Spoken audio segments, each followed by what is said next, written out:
In this week's video, I've a DAF CF in with air supply system malfunction, engine malfunction and exhaust malfunction. So let's get into this.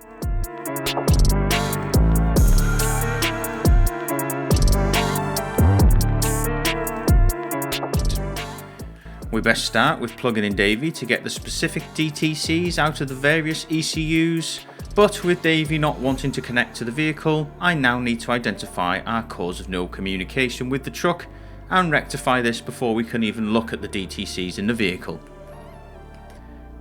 As you can see, the OBD socket has seen better days, and by removing the OBD socket we can identify that the earth pin has backed out and is causing our loss of communication with the truck and the diagnostic computer. I have a diagram here if you're ever stuck on which pins to check should you ever have any issues on DCAN, and that runs from the OBD socket to the VIC, or in the case of model year 17, VECU.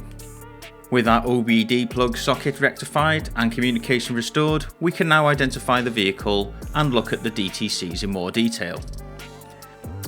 With the PCI ECU on VCAN and our smart air controller, which is abbreviated as SAC, on FCAN showing DTCs, we will focus more on these and look at the DTCs in more detail now. With just about every DTC going on the smart air controller component list, but still having communication with the ECU, I was already pretty sure what was going on here, so we best go for a trip in the pit to confirm which way we're going to go with this next. As I said, with us having communication with the unit but the components inside the unit showing faults, I was expecting high resistance in the plug on the component pins, but with this not being the case, we'll need to get more invasive and look at the components and the PCB inside the unit. If you're going down this route, be sure to drain the air from the system before doing this, or at least leave the ECU cover cracked to allow air to dissipate from the vehicle.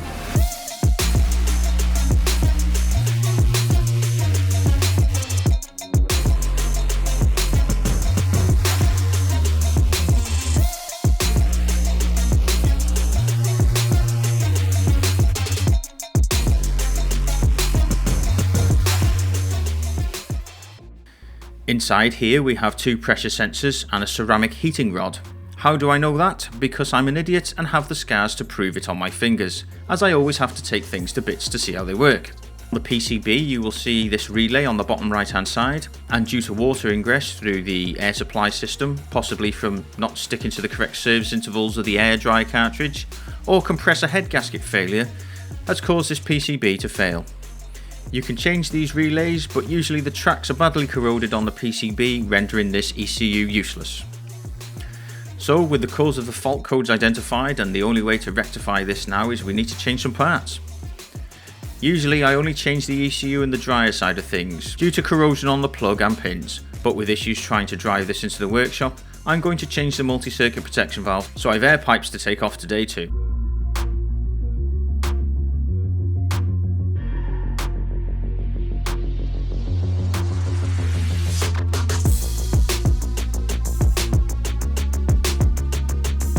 With all the air pipes removed, I can take the compressor pipe out of the air dryer side and get this unit off the truck. I'm sure you used to be able to get this complete, but for some reason DAF now list it as two separate parts, so that's what I was supplied. With the dryer and ECU on the left and the multi-circuit protection valve on the right, I need to bolt these together. If you're ever wondering what the numbers are that are cast into the valve, they should be remembered like this. Any port beginning with the numbers 1, i.e. 11 or 12, etc. are supply ports and are continuously supplied with air pressure when the system is charged. Any ports beginning with the numbers 2, i.e. 21 or 22, 23 or 24, are air delivery ports. Any ports beginning with the number 4, i.e. 41, 42, etc. are signal or control ports. Ports marked with the number 3 indicate that it is an exhaust port. Last but not least, I need to swap over the fitting for the compressor pipe as well as blank the other port on the inlet. With our new unit now built up, we can get this fitted to the vehicle and piped up ready for the next step, which will be programming the ECU.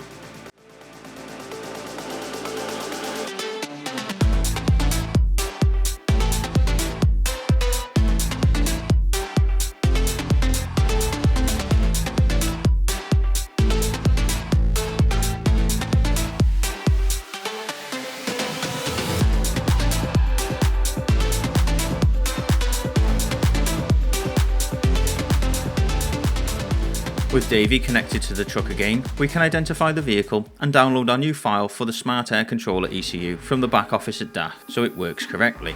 So many people fit these don't realise it needs programming.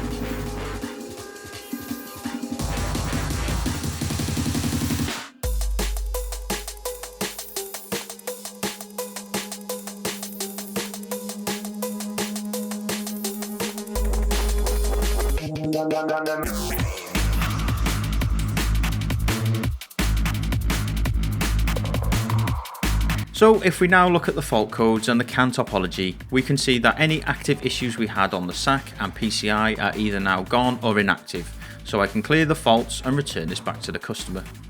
If you've enjoyed this video, I have another one here on CAN diagnostics on the Smart Air Controller and FCAN.